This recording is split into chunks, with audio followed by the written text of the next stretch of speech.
Number 3 વસ્તુ અને સેવાઓ પર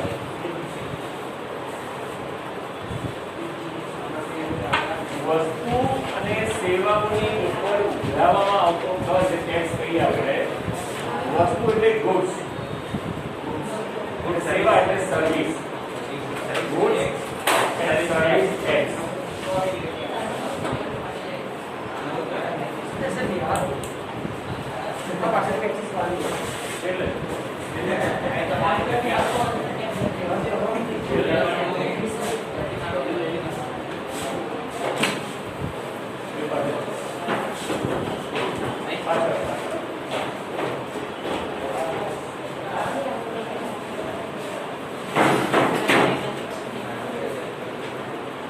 અહીંયા આગળ તેર જવાની છે માત્ર જે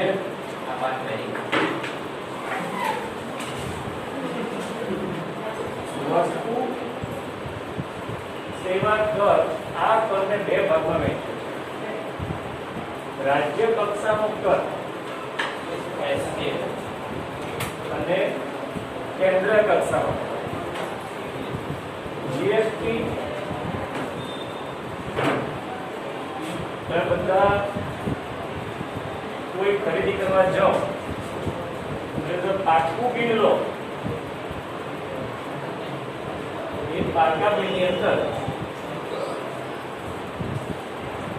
ટેક્સ ચડાયેલો હોય છે અને એ ટેક્સનું વિવરણ અંદરની બાજુ બે ભાગમાં કરે છે.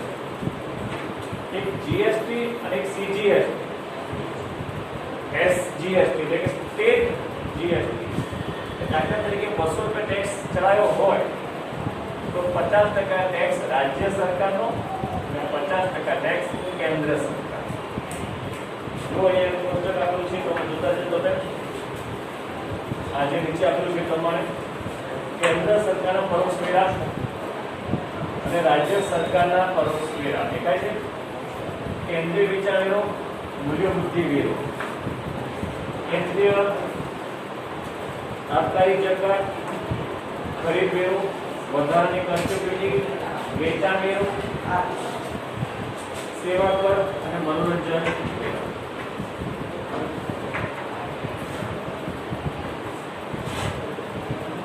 આ બાબતોને ભાગની વહેંચણી કરી નાખવામાં કે આટલો ટેક્સ એ કેન્દ્ર સરકાર લેશે આ બાબતનો અને આટલો ટેક્સ કે લેશે રાજ્ય સરકાર. બંને ટેક્સ ઉઘરાવવાનો ગ્રાહક પાસે. બરોબર. હવે નીચે જે વાંચો એકવાર વાંચી લો કે આપણે કેન્દ્રીય વસ્તુ સેવા કરનો કાયદો શું છે એ યાદ રાખવાનો. આપણે શાના માટે આ ટેક્સ ઉઘરાવવાનો છે કહી દઈએ. આ બધા ટેક્સ જે છે શાના માટે ઉઘરાય છે?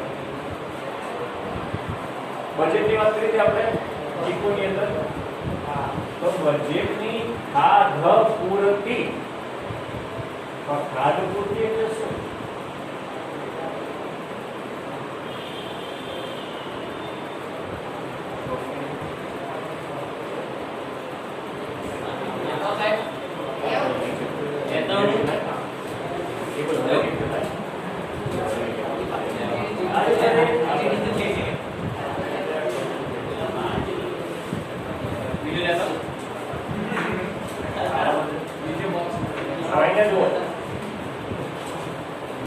અંદાજપત્રની અંદર ભારતનું અંદાજપત્ર આપણું કેવી રીતે બને છે? સૌથી પહેલા ખર્ચ નક્કી કરવામાં આવે. ખર્ચ દરેક પ્રકારના ખર્ચ, ઉદ્યોગો પાછળ, સેવા પાછળ, ખેતી પાછળ, શિક્ષણ પાછળ, આરોગ્ય પાછળ, મનોરંજન પાછળ, બધા પાછળ. દાખલા તરીકે એનો 1000 કરોડ ખર્ચ હોય. પહેલા ખર્ચ નક્કી કરવામાં આવે અને પછી આવક કેવી રીતે મેળવવી એ નક્કી કરવામાં આવે. અને આવકનો સરવાળો થાય 900 કરોડ. જોજો આપણું બજેટ આવી રીતે બને છે. ખર્ચ કેટલો છે? 1000. આવક કેટલી છે? 900. માઇનસ કરો તો 100 શું થયું? કાલ ખોટ થયા. જે 100 કરોડની ખાધ થઈ એ આ જીએસટી દ્વારા પૂરી કરવામાં આવે છે અને એને આધારે ટેક્સ નક્કી કરવામાં આવે છે. તમે કોઈ દિવસ બધાના બોલો છે પૂછવી બોલો એની કર મોલમાં ખરીદી કરવા ગયા છો? ખાસ તો નહીં, આટે ના તો હા બિલ જોયું છે કોઈ દિવસ? જોયું છે ને? એ બિલની અંદર વાંચ્યું હોય તો ટેક્સના ટકાવારી લખેલી હોય, કઈ વસ્તુ પર કેટલા ટકા ટેક્સ જોયું છે? જેટલી વસ્તુ ખરી દરેકમાં ટકાવારી સરખી હોય છે. સરસ, very good. દરેક વસ્તુ ટકાવારી સરખી નથી હોતી. કેમ? આપણી જીવન જરૂરિયાતની વસ્તુઓને આધારે ટેક્સ નક્કી કરવામાં આવે છે. જીએસટી અમુક વસ્તુ જેવી બધા વાપરતા હોઈએ આપણે. અનાજ તો બધાને જરૂર પડે તો એનો ટેક્સ ઓછો હોય. ખાદ્ય પૂરતીની વાત કરીએ છીએ આપણે. અને અમુક વસ્તુ માત્ર ધનિક વર્ગ વાપરતો એનો ટેક્સ વધારે હોય. સોનું, ચાંદી, 4 વ્હીલર એ બધાનો ટેક્સ વધારે હોય.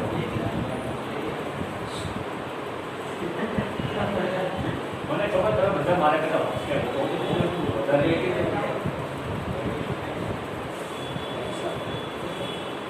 તો આવી રીતે આ ખાદ્ય પૂર્તિ કરવા માટે આપણે ત્યાં આગળ ટેક્સ ઉઘરાવવામાં આવે છે.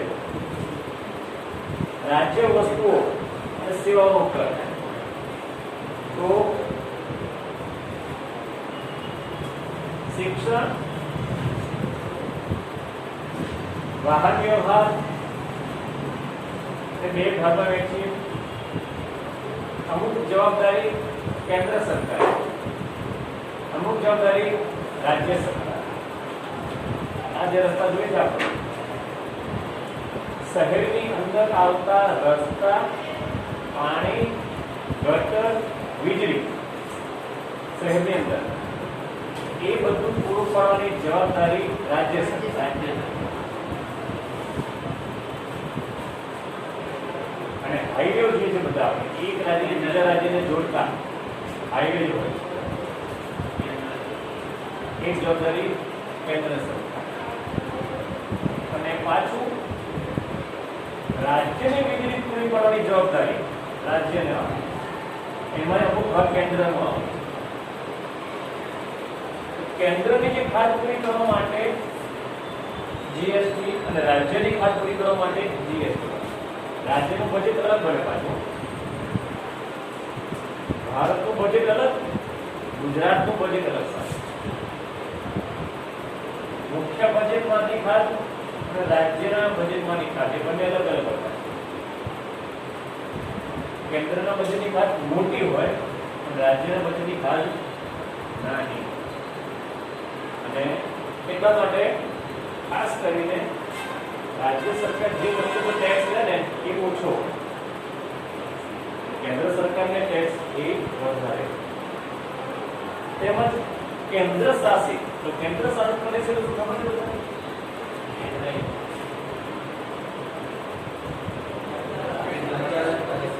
કેન્દ્ર સંચાલન કેન્દ્ર. કેટલાક રાજ્યો એવા છે ભારતમાં જેની પોતાની કોઈ સરકાર નથી. દીવ દમણ, ગોવા, પછી દાદરાનગર હવેલી, અંદમાન નિકોબાર, ભારતની બહાર છે. બીજા બધા રાજ્યો આવે અનેલા છે ભારત. અંદમાન નિકોબાર છે ભારતની બહાર. અહીંયા રાજ્યની કોઈ સરકાર નહીં, એની પોતાની કોઈ સરકાર નથી. એનું સંચાલન કેન્દ્ર સરકાર કરે છે. તો એ બધા ભારતનો નકશો જોજે, એ ભારતના એક કે રાજ્ય કે સીમા લડેલું નથી. 12મી બાજુ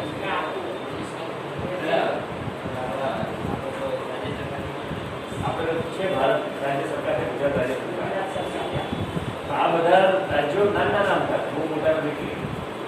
એક શેર દીકરા રાખવાની એટલે એની કોઈ સરકાર ના કરી શકે. એ જવાબદારી કેન્દ્ર સરકારે. એના પરનો ટેક્સ ત્રીજા પ્રકારનો અંદાજપત્ર કે સ્પેશિયલ કેન્દ્ર શાસિત પ્રદેશોને ચલાવવા માટે એમને માટે ટેક્સ ઉઘરાવવામાં આવે. તેનો બજેટકારી ખાત અલગ. ત્યારબાદ સંકલિત વસ્તુ સેવાનો ખર્ચ. સંકલિત એટલે બે કેન્દ્ર અને રાજ્ય. આ બધા હાઈવે છે બધા એ માત્ર રાજ્યની બહારથી જતા હોય છે, રાજ્યની અંદરથી જતા હોય. શિક્ષણ ખાતાની અંદર તમે જોઈએ અમુક કોલેજો છે, અમુક ફેકલ્ટી એ આખા દેશમાં હોય છે. આઈઆઈટી નામ સાંભળ્યું? આઈઆઈટી ચાલે છે ભારતમાં. એનું સંચાલન કેન્દ્ર શાસિત. ગુજરાતમાં કેમ એ સાયન્સ ભણો તો ખ્યાલ આવે. સાયન્સ એન્જિનિયરિંગ એક્ઝામ આપીને પછી એમાં એડમિશન પ્રક્રિયા ચાલતી હોય છે. શિક્ષણમાં અલગ ભાગ છે પાછો. પછી આ હાઈવેની વાત કરીએ આપણે, અંદર પણ હોય અને બહારની બાજુ બધા રાજ્યોને જોડતા. એ બેની જવાબદારી સંકલિત બે રાજ્યની અને કેન્દ્રની બે ભેગા મળીને જવાબદારી ઉઠાવવાની હોય અને એના માટે પાછો અલગથી ટેક્સ લેવામાં આવે. અને વસ્તુ અને સેવાનો રાજ્યને વળતર જે આ કીધું છે, આ જે ટેક્સ ઉઘરાવે એમાંથી રાજ્યોને જે ખોટ થાય એની પાછી જવાબદારી પૂરી કરવાની જવાબદારી કેન્દ્ર સરકાર. દાખલા તરીકે ભૂકંપ આવે, મહામારી ચાલે છે, આ બધી વસ્તુ બને તો કેન્દ્ર એમાંથી આપણે ભંડોળ આપતું હોય છે. કેન્દ્ર સરકાર દરેક રાજ્યને આ ભંડોળ કેન્દ્ર તરફથી મળે, એના માટે મારે ટેક્સ અલગ હોય. તો આવી રીતે જીએસટી વસ્તુઓ પાછળ અને સેવાઓ પાછળ ટેક્સ ઉઘરાવીને સરકાર આખા દેશનું અર્થતંત્ર ચલાવે છે. આ 5 ખાલી નામ યાદ રાખજો, એ પાસે આવશે નહીં તમને, બરોબર? અને 5 એકવાર વાંચી લેવાનું તમારે. એક આ જીએસટી નું પૂરું નામ યાદ રાખજો.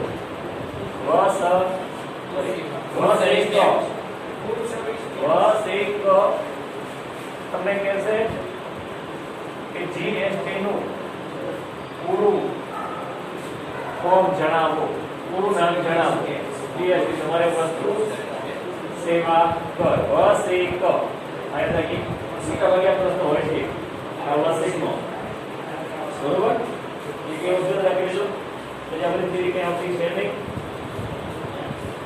એક જ કર પૂર્તિ કરતી વસૂલા વસે કાઉન્સેલિંગ ને કેન્દ્રનું જવા દેવા બધું આ કંઈ જરૂરી છે નહીં. આપણે પછી આ પણ જરૂરી છે નહીં.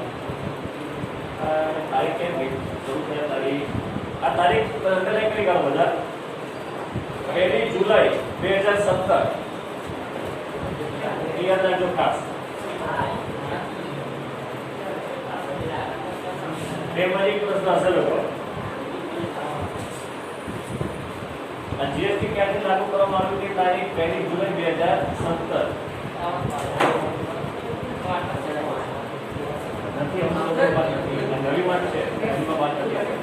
મારી કોપી વાત નથી.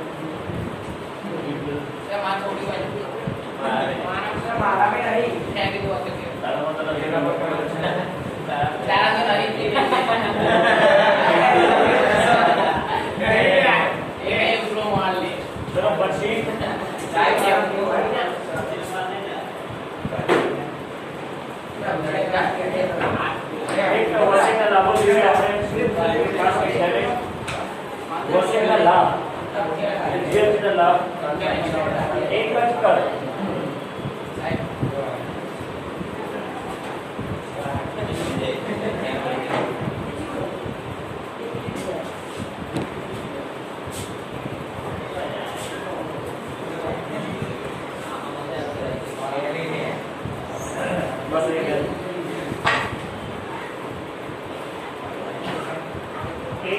इक्वल એટલે સમાનતા. જે વસ્તુ ઉપર ટેક્સ ગુજરાતમાં લેવાય એ વસ્તુ ઉપર ટેક્સ આખા રાજ્યમાં સરખો રહેતો. ગુજરાતમાં પછી અમદાવાદ હોય કે રાજકોટ હોય કે હા, રાજ્ય વચ્ચે ટેક્સનો ફરક હોય છે. તમે છાપું માનતા હો તો આપણે પેટ્રોલનો ભાવ જુઓ તો ગુજરાતમાં અલગ હોય, મહારાષ્ટ્રમાં અલગ હોય, પંજાબમાં અલગ હોય. કેમ? ટેક્સ. ગુજરાત સરકાર કદાચ વધારે ટેક્સ વસૂલ કરે, પંજાબ સરકાર ઓછો ટેક્સ વસૂલ કરે. રાજ્યમાં સરખો જ હોય આખા રાજ્યમાં. ગુજરાત તો આખા ગુજરાતમાં સરખો ટેક્સ, પંજાબ તો આખા પંજાબમાં સરખો ટેક્સ. જે ટેક્સ દેવાય એ રાજ્ય પૂરતો એક સરખો જ હોય. સરળ વ્યવસાય તમે કીધું છે ટકાવારી લખેલી હોય છે. તમને બિલમાં જુઓ તો ટકાવારી લખેલી હોય, અમુક જગ્યાએ લખેલી અમુક જગ્યાએ ના લખેલી હોય. જરૂર નથી પાછો, કારણ કે દરેક જગ્યાએ પાકું બિલ મળે એવું પણ નથી હોતું. અમુક લોકો આપે છે, અમુક લોકો નથી આપતા. ખાસ કરીને સોના ચાંદીવાળા નથી આપતા પાકું બિલ. મોટે ભાગે એક કાચું બિલ જ આપતા હોય, એમને લખેલું હોય. તમને કેવી રીતે ખબર પડશે ક્યાં કાચું બિલ કે પાકું બિલ? ના, જે બિલમાં જીએસટી નંબર અને સીજીએસટી નંબર લખેલો હોય ને એ પાકું બિલ, અને જે ના લખેલો હોય એ કાચું. જે લખેલો હોય તો એને એ ટેક્સ રાજ્ય સરકારે જમા કરાવવો પડે.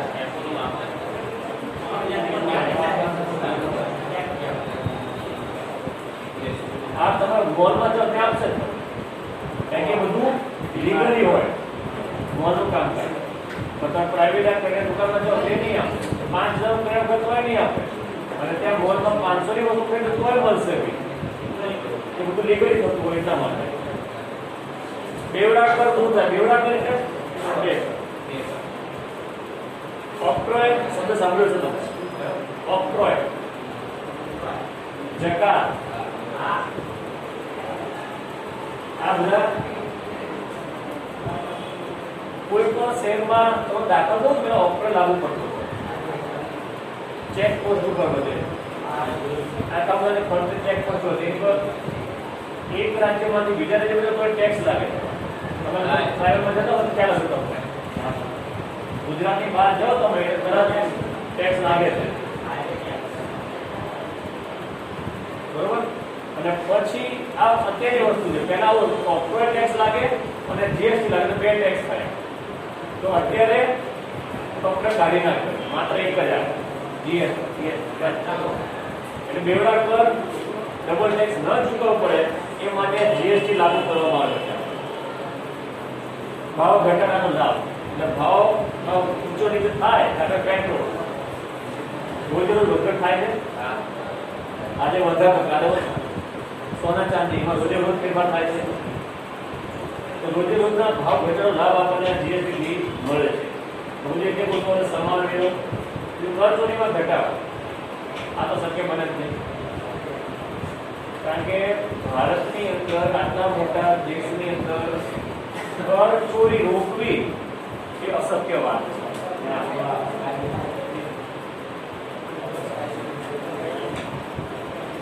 કારણ આપણે ત્યાં આગળ ઓફિસરો ઓછા છે.